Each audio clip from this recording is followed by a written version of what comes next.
Hola, soy Rebe Pino y soy sommelier. Bienvenidos a todos los vinos curiosos a Donde Bebe Rebe. Aquí te guiaré por el mundo del vino y otras bebidas de la mano de excelente compañía, historias y experiencias. Descubramos el mundo detrás de tu copa.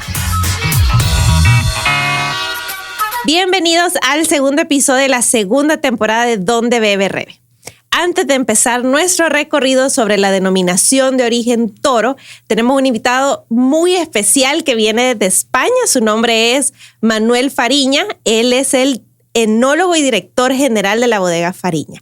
Así que bienvenido, de verdad que me da un placer que estés aquí, Manuel. Y por favor, necesitamos saber cómo tu familia llegó a la denominación de origen Toro, cómo todo lo que ha pasado alrededor de tu familia. ¿Cómo ha sido? Cuéntanos. Bueno, pues muchísimas gracias, Rebe. Encantadísimo de estar aquí. Y bueno, pues nuestra historia, como casi todas las historias bonitas, tienen una buena parte de casualidad. Mi familia paterna, que es la del negocio, la del vino, es de una zona montañosa en el noroeste de mi provincia. Yo estoy en el Valle del Duero, continuando después de la Ribera del Duero, después de la denominación de origen Ribera del Duero y antes de Portugal. Somos una denominación de origen pequeñita y mis abuelos cayeron en el año 41, emigraron del pueblo en el que vivían, un pueblo montañoso, un pueblo en el que no se cultivaba la vid, que se llama Porto de Sanabria, un pueblo precioso. Emigraron a otro pequeñito, también muy pequeñito, que yo siempre los nombro porque es parte de mi vida, que se llama Casaseca de las Chanas. Casaseca de las Chanas está en el centro de una comarca que se llama la Tierra del Vino. Esta comarca, no sé si se entiende lo de comarca bien. Sí. Y en ese centro de la comarca de la Tierra del Vino, que es la única comarca en el mundo que se llama la Tierra del Vino, históricamente fundamentalmente se producían uvas y se elaboraba vino para consumo casero, pero también para vender a granel, fundamentalmente a granel. Hablo históricamente durante siglos. Bueno, pues allí mis abuelos compraron una casa, compraron un par de viñitas, entre otras cosas, para vivir. Empezaron a hacer vino. Un señor del pueblo, que son casualidades que existen en la vida, que se dan en la vida, leía libros de enología francés y se hizo muy amigo de mi abuelo y le enseñó a hacer vino de una forma un poco diferente a los vecinos. Mi abuelo no tenía ni idea de cómo se hacía el vino. Pero mi abuelo lo que no tenía ningún problema era coger su vinito, irse al pueblo de al lado con su bicicleta y vender el vino. Y si no lo vendía, se iba al siguiente pueblo y así hasta donde tuviera que llegar. Y cuando vendía todo, compraba más vino y vendía más vino. Era una forma muy natural del comercio del vino. Sin embotellar, era vino a granel, como casi todo en Europa hasta hace 30 o 40 años. Y después de eso, mi padre se quedó a trabajar en el negocio familiar con su padre. Le gustó mucho, decidió estudiar enología, se fue a Valencia, a la otra punta de España, a estudiar enología, y a la vuelta decidió cambiar un poco las cosas. Construyeron una nueva bodeguita, picada a mano por ellos y por un señor del pueblo, al lado de la casa familiar, donde antes ya habían picado otra bodega debajo de su casa para elaborar vino. Y sobre todo yo creo que eso fue en los años finales de los años 60, principios de los 70 del siglo pasado. Empezaron a hacer, me imagino, mejor vino y sobre todo a embotellar en el origen, que fue un cambio para nosotros. Mi padre tenía una clarísima mentalidad comercial, vio lo que se estaba haciendo en otros lugares del mundo y tenía claro que tenía que hacer mejores vinos y además ponerle su marca. Eso fue lo que comenzó a hacer. Pero ¿qué ocurrió en aquella comarca de la Tierra del Vino? Que en aquellos años, en mi zona de España, la mayoría de la gente de los pueblos rurales se fue a las ciudades, a trabajar en la industria, a moverse a las ciudades, a vidas un poquito más fáciles de las que existían en los pueblos, ¿no? Y la Tierra del Vino prácticamente abandonó el viñedo. Llegaron los tractores también, la maquinaria, y se abandonaron prácticamente los viñedos, se sustituyeron por otros cultivos. Pero en cambio, subiendo el río Duero 30 kilómetros, está un pueblo que se llama Toro. Y en ese pueblo que se llama Toro se había mantenido el viñedo, porque había más comercio de vino, tradicionalmente de vinos a granel, de vinos en todas las tabernas de España existía el vino de Toro, era un vino históricamente muy conocido. Y allí mi padre decidió hablar con un grupo de viticultores y empezar a elaborar vinos. Fundamentalmente empezó con un vino que para nosotros es nuestra buque insignia, que se llama Gran Colegiata, que era nuestro reserva. Pasamos de hacer vinos de granel sin grandes pretensiones para el consumo diario a hacer un reserva en Toro y a cambiar un poco el paradigma de Toro. En Toro no existían bodegas que elaboraran vinos de la calidad, que es falsamente calidad, de la calidad que pensamos hoy en día, porque en Toro se elaboraba, durante 10 siglos se elaboró un vino de gran calidad, que era un vino de alto contenido alcohólico, de mucho color, de mucho cuerpo, que se podía transportar. Estaba leyendo que tenía hasta 17% de alcohol. Sí. Yo he visto y he analizado vinos de 17, incluso casi 18 grados de alcohol y todavía azúcar residual, con lo cual lo que hacía la gente... más? Claro, lo que hacía la gente era vendimiar muy tarde para obtener mucha graduación alcohólica y hacer mucha concentración en el vino, muchas maceraciones muy largas, porque los conservantes naturales del vino son el alcohol y el color y algunos otros componentes relacionados, ¿no? Y eso permitía que el vino se pudiera conservar o se pudiera transportar, ¿no? Bueno, pero yo quisiera saber también, Manuel, y cómo tú te viste seducido por la bodega para trabajar ahí, porque en muchas ocasiones, y no sé si pasa solamente aquí en Latinoamérica, no queremos estudiar lo que nuestros papás estudiaron, ¿verdad? Entonces, por ejemplo, yo fui una de esas. En mi casa, mis papás querían que yo fuera abogado y aquí estoy yo, todo lo contrario. Creería nada que ver, pero ¿cómo tú llegaste a ser, como te digo, seducido por el vino?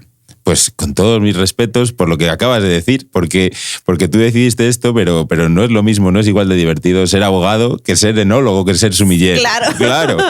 Y eso cuando te lo enseñan desde pequeño con naturalidad, cuando te van llevando al viñedo y cuando tienes 6 años te parece un aburrimiento a lo mejor estar un ratito en el viñedo. Claro. Pero cuando te van explicando una cosita y otra cosita y vas entendiendo y todo ese proceso y es un ciclo que no para nunca en el año, que para de ahora en invierno que parece que están muertas las cepas, a cómo reviven, cómo brotan en primavera, cómo sacan esas uvas, cómo cogen color esas uvas, cómo cogen dulzor.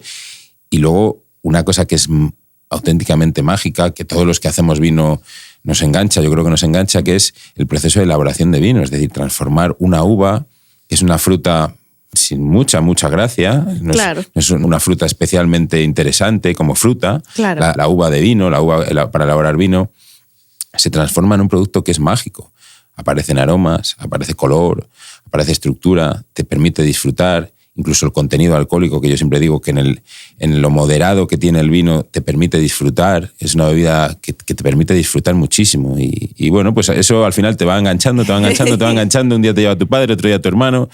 Tu casa está al lado de tu bodega y al final no miras a otro lugar. Sí. Qué hermosa experiencia, de verdad que yo siempre me pongo a pensar que ha de ser bien bonito. Yo he visto un montón de enólogos que dicen, no, o sea, de verdad que también uno piensa que solo es de estar tomando vino, pero es un trabajo extremadamente sacrificado. Pero yo creo que todos los que estamos en el rubro podemos dar fe que eso es un trabajo que es muy sacrificado, pero es algo bien fácil para vivir por él. Es un trabajo intenso, es un trabajo que tiene momentos del año en el que es muy intenso, hay que estar dispuesto a sacrificar algunas cosas, pero es tan gratificante que no tiene comparación. Es decir, que yo me venga a El Salvador y le sirva una copa de vino a alguien y me diga que el vino que yo he hecho en mi pueblo, que vengo de la 3ª generación que hace vino y le gusta, eso es superior a cualquier otra cosa, a cualquier otro salario. Sí, es extremadamente gratificante.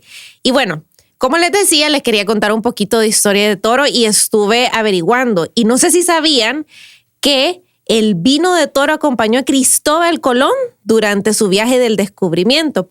Pues resulta que gracias a que el vino de Toro, y así como tú estabas diciendo, tiene esas características que perduraban y era muy bueno para largos viajes, ese fue el vino que se llevó Cristóbal Colón para el descubrimiento. Y estaba leyendo que hasta tal punto que la pinta, una de sus 3, Carabela, fue bautizada así, por referencia a una medida de capacidad que se empleaba en Toro y que aún se utiliza coloquialmente en Toro. Sí. Así es. Y que en teoría no tiene nada que ver con la pinta inglesa de cerveza, no se parece. Así le dicen a los tragos en Toro, ¿verdad? Claro, los tragos, que es una pinta, es pintar tu vaso con vino. Qué hermoso. Qué buena información tenemos acá. Pero, Manuel, quería que me dijeras qué representa la denominación de origen Toro. Bueno, la denominación de origen Toro es, en realidad, es plasmar la tradición histórica. La región de Toro es una de las 4 o 5 regiones históricas más importantes de España en la elaboración de vinos tintos. Siempre lo explico así. Dado que durante siglos, por ejemplo, lo de Cristóbal Colón no fue casualidad, pero durante siglos anteriores y posteriores, El vino de Toro se encontraba en casi todos los lugares en los que se comerciaba con vino en España. El vino de Toro era un vino que por sus características es una zona de un clima bastante extremo. El invierno es muy frío, pero el verano es muy cálido y muy seco. Y en esas condiciones la madurez de la uva se puede dar hasta donde tú quieras. Podían hacer vinos y podemos hacer vinos de altas graduaciones alcohólicas, de mucho color, de mucha extracción. Eso es un conservante natural del vino, con lo cual el vino se podía mover por todos los lugares de España, incluso cargarlo en barcos y llevarlo a donde se quisiera. Cuando el vino de otras zonas, como Oporto o como Jerez, tenían que encabezarlos, tenían que añadirles aguardiente. Claro. El nuestro no necesitábamos, teníamos el sol que nos lo daba y de forma natural.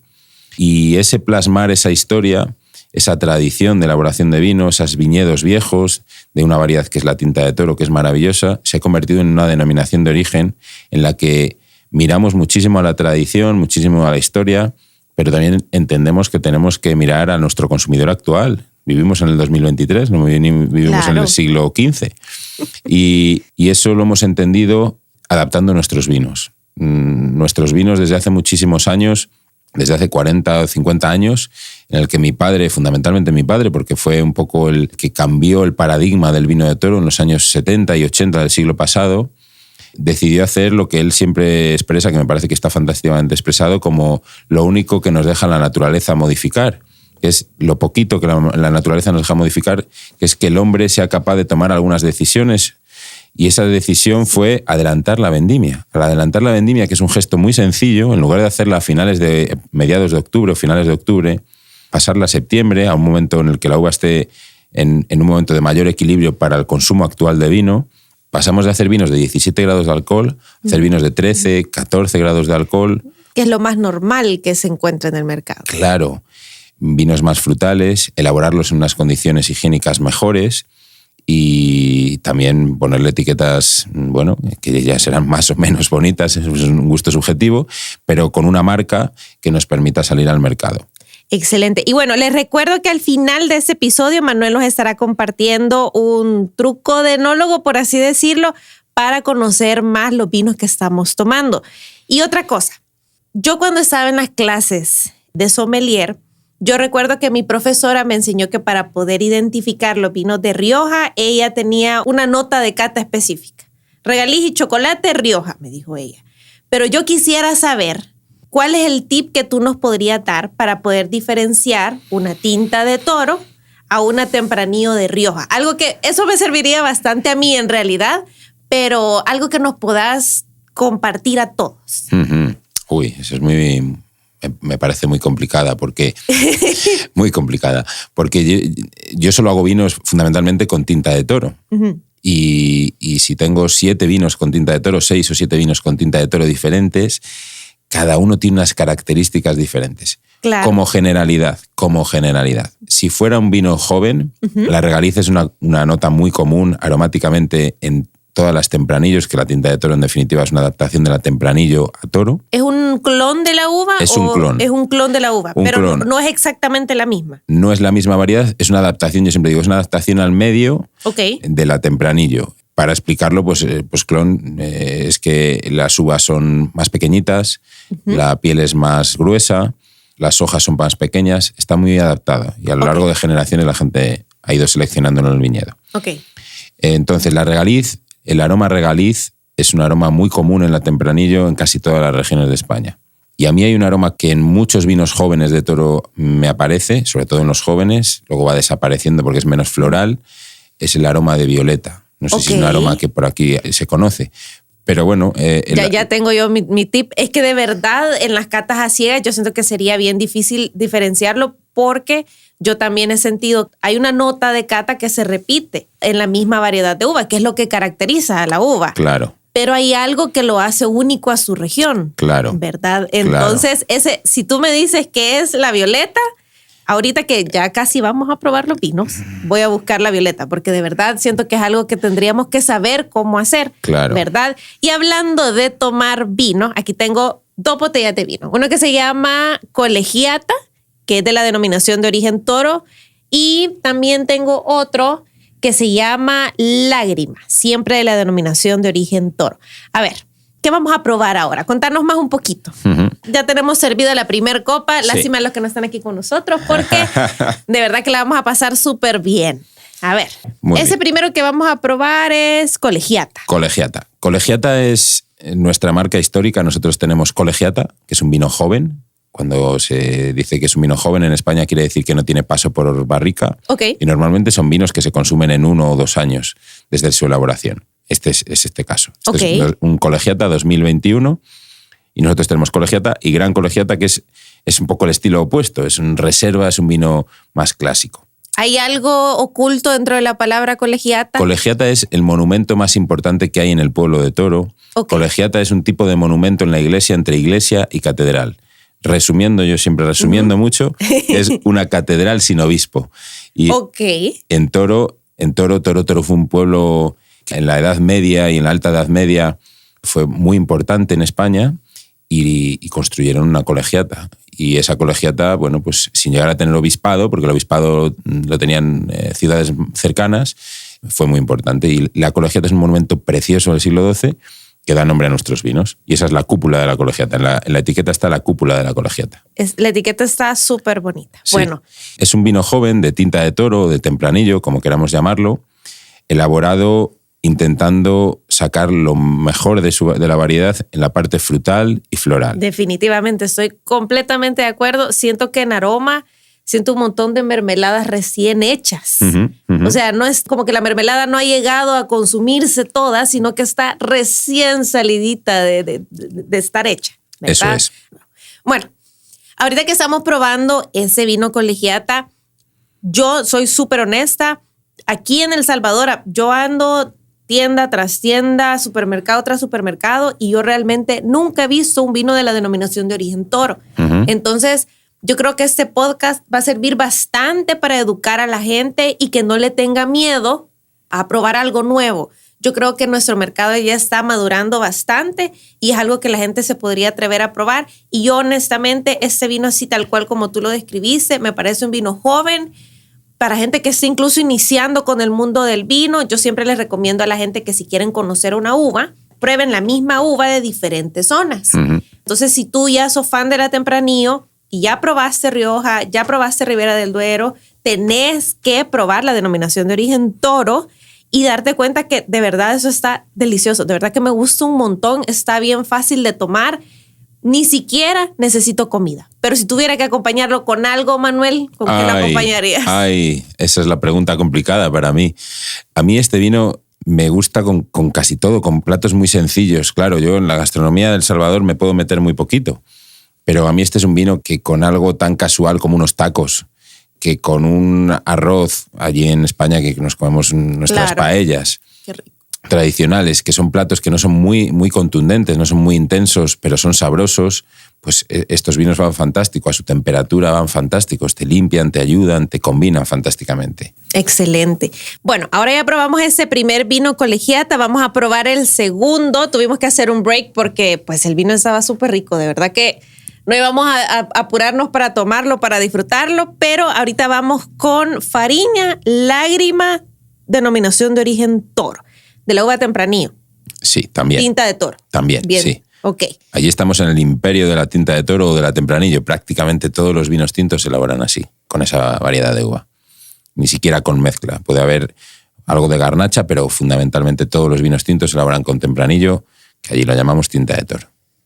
Esto huele fantástico. De verdad que sí se siente la madera, pero explíquenos un poquito cómo está elaborado este vino, para conocerlo un poquito más. Pues este es un método de elaboración curioso que además desemboca en que el propio vino lo muestre.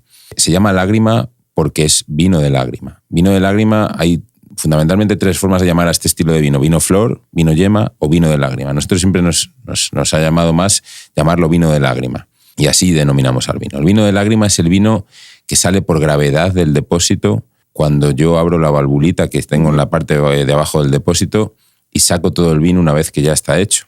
Y esa es, lo notas perfectamente cuando abres, es el vino más fragante, más suave y más aromático del depósito. Porque luego dentro del depósito quedan las uvas, las pieles, las pulpas y las pepitas de la uva que se llevan a prensar. Se extrae todo el vino, todo el líquido que le queda dentro y eso da un vino más estructurado, más potente. En casi todos los vinos del mundo, y en nuestra bodega exactamente igual, se mezcla el vino de lágrima con el vino de la prensa. Okay. Pero en este caso, que lo que nosotros queremos es crear un vino que nos ayude a consumirlo casi en cualquier circunstancia, que lo empezamos ideando pensando en el consumo de tapas, de tapeo, de barra, de copa. Qué delicioso. Que existe en España, que es el gran consumo del vino en España, es por copas, en barras, tomándote tapas, y yendo de un bar a otro y tomándote otro vinito y otra tapita. Un wine hopping. Así. Pues este es un vino que se adecua perfectamente, porque es frutal, es aromático, pero además luego le damos un toquecito de madera para darle un poquito más de complejidad, darle un poquito más de gracia. Y además esas barricas son las barricas que le damos el primer envinado, llamamos el primer golpe de vino.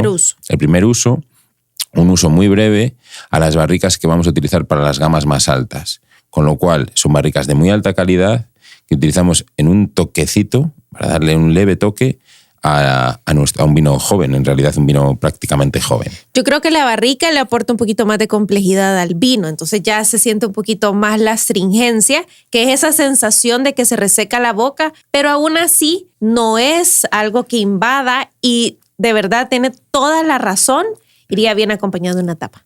Perfecto. ¿Verdad? Yo de verdad que he estado en España y he pasado haciendo exactamente eso, tomando vino por copa y probando diferentes tipos de vinos. Y ese es un vino que expresa exactamente lo que quieren expresar. Está muy rico. Ahora, veamos en aroma que estaba tratando de identificar esa nota a violeta de la que hemos estado hablando y de verdad que se siente un poquito menos por la barrica. Sin embargo, sí se sienten todas las notas florales. Sí. Me imagino flores moradas por alguna razón, no sé por qué, ¿verdad? Pero ese vino yo, en lo personal, también lo acompañaría con tacos, pero si el colegiate lo acompaño con unos tacos de pollo o de cerdo, sí, lágrima yo lo acompañaría con un taco ya más de carnita. Sí. Una birria, unos tacos de birria le irían súper bien. Sí. Y yo creo que también no hay que acomplejarnos con qué debe ir con qué. Yo siempre hago énfasis en los maridajes regionales, que lo que crece junto se come junto. Así es. Entonces, si ustedes van a hacer una paella, que eso también lo hacemos bastante aquí en El Salvador, yo creo que ese vino le iría delicioso. De verdad que me parece un excelente vino. Ahora, este vino a mí me encantó, pero ¿qué tip? Y ahorita vamos a la parte que estábamos esperando. ¿Qué secreto o truco nos podés compartir para poder apreciar más un vino? Bueno, esto a mí me resulta muy complicado, porque además he nacido en una casa en la que se consume vino, se habla de vino y se produce vino.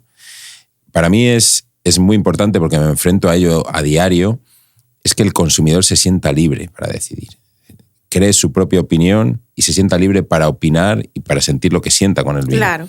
Sin estereotipos y sin condicionantes. Los expertos muchas veces creamos condicionantes acerca de lo que la gente tiene que sentir o tiene que percibir cuando prueba un vino. Yo creo que es muy importante sentirse libre. Ni un reserva es mejor que un joven, ni un vino más caro tiene que ser más que un barato, claro, ni al contrario, sino que hay vinos para todos los momentos. Ni un tinto es un vino y un blanco no es un vino, claro, sino que hay blancos maravillosos. Yo soy un gran consumidor de blancos, soy un grandísimo consumidor de rosados. Yo también. Y yo creo que lo que hay que hacer es encontrar el vino que te gusta y disfrutarlo, y el momento y la compañía. Y otro tip que daría también es que creo que el vino no se debe convertir en la parte más importante de una mesa. Cuando tú te sientas, ahora mismo estamos catando un vino y lo estamos catando dos personas que somos expertas en vino, pero cuando yo me siento con mis amigos, cuando yo veo un grupo de amigos sentados en torno a una mesa, a mí lo que de verdad me da alegría es ver que el vino dé alegría, claro, que el vino dé felicidad en esa mesa. Pero no es lo más importante de esa mesa. Lo más importante de esa mesa son el grupo de personas que se han reunido y que comparten una comida, que comparten vivencias, conversaciones, y que el vino les ayuda a unirlo todo eso. Claro. ¿No? De verdad que me encantó ese tip y de verdad creo que todos deberíamos de ponerlo en práctica todo el momento. Ahora, otra pregunta es, ok, estamos aquí probando el vino, pero ¿y a dónde podemos conseguirlo? Porque en realidad, si ni yo los había visto y yo, como le digo, yo ando afuera todo el tiempo, ¿a dónde están estos vinos? Bueno, pues a nosotros nos traen los vinos unos amigos con los que trabajamos desde hace muchos años y que durante unos años, bueno, no hemos estado trayendo los vinos, pero ahora estamos de vuelta aquí con los amigos del Catador El Salvador. Por supuesto que allí los pueden encontrar, cada vez están en más restaurantes, en más tiendas especializadas y seguro que llegarán a muchos más lugares, pero la gente del Catador seguro que les puede recomendar cómo hacerlo llegar a su casa. Claro que sí. Bueno, Manuel, de verdad que estoy bien agradecida, como te mencionaba. Sos mi primer invitado internacional, así que para mí es un gran honor que estés aquí. Para mí. ¿Verdad? Y espero que en tu próxima visita podamos probar otros vinos también y que nos puedas compartir más tips. Bueno, vino curiosos, hasta aquí llegamos al segundo episodio de la segunda temporada de Donde Bebe Rebe. Nos escuchamos en el próximo episodio. Recuerden que nos pueden escuchar en Spotify, Google Podcast, iHeartRadio, Amazon Music, Spreaker, Apple Podcast y YouTube. No se olviden de seguirme en mis redes sociales también como Donde Bebe Rebe. Siempre desde acá, de Estudio La Cabina.